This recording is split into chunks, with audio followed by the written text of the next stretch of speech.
Hi everybody, I'm only a little nervous, so please forgive me. Oh, it's not the time for a spam call, guys. Come on now. All right. Why do I walk? I walk for the past. When I was a kid, my grandmother Gertrude came to live with us.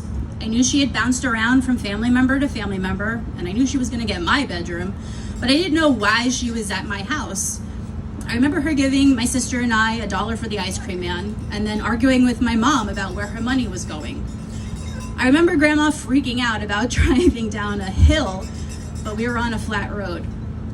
I don't remember her leaving or where she went after she left our house, but I remember visiting her a few years later in a nursing home and the blank look in her eye.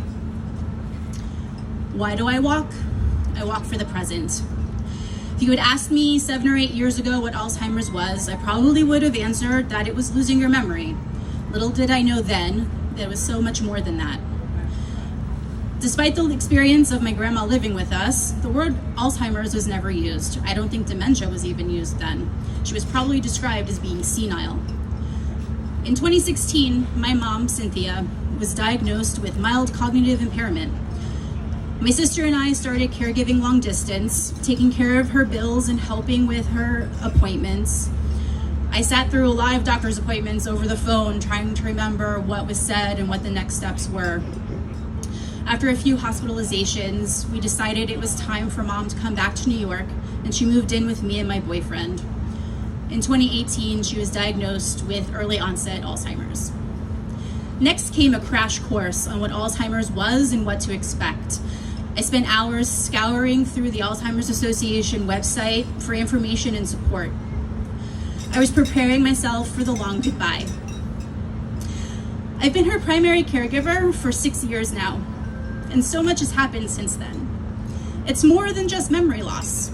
We've been dealing with myoclonus, which makes it difficult for her to walk, reoccurring UTIs, which has had us in the ER multiple times.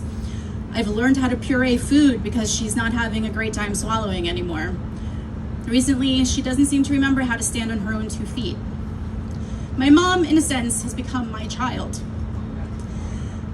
And as I take care of her like she did when I was a baby, with baths, diapers, feedings, and most importantly, with love. My purpose now is to be her voice and to preserve her dignity. Watching my mom's dementia progress is heartbreaking, and it fills me with a sense of hopelessness. So, with my mom and her fight in mind, I decided to start fundraising for the Walk to End Alzheimer's. It's not easy juggling a full-time job, caregiving for my mom, and volunteering. But with each dollar we raise, I know that we're a little closer to a cure and that we're solidifying a priceless resource of support and education for caregivers and family members. I've been lucky to rely on the Alzheimer's Association to learn more about the disease and how to be a better caregiver. Why do I walk? I walk for the future. Lauren Miller Rogan recently said, anyone with a brain is at risk for developing Alzheimer's disease. Of course, I'm here preaching to the choir because all of us here are living with the disease or directly affected by it, or just passionate about trying to fight it. But this is why I walk and work to fundraise for the Walk to End Alzheimer's. There are people out there who are a year or 2 away from their own personal dementia roller coaster, and we need to get the word out to help educate and make the world aware of the disease. We need our voices. We need to be the voices for our loved ones and our fellow caregivers.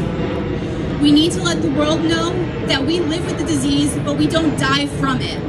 We need to build the rallying cry to end ALZ.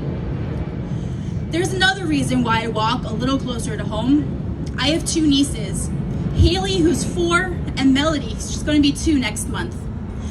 Watching them grow up into tenacious, tiny humans makes me realize that I'm not just fighting to end Alzheimer's for my mom or the family that I've lost to the disease. I'm fighting to end the disease for Haley and for Melody. I'm fighting to make sure that the next generation does not need to fear the disease or bring the heavy burden of caregiving. Thank you all for being here today and for showing your support for your loved ones and for our caregivers. Let's have a great walk, despite the rain. And let's be loud and let's be tenacious. Let's end ALZ. Another round of applause for that. That was truly incredible. Thank you, Kate, for sharing your story.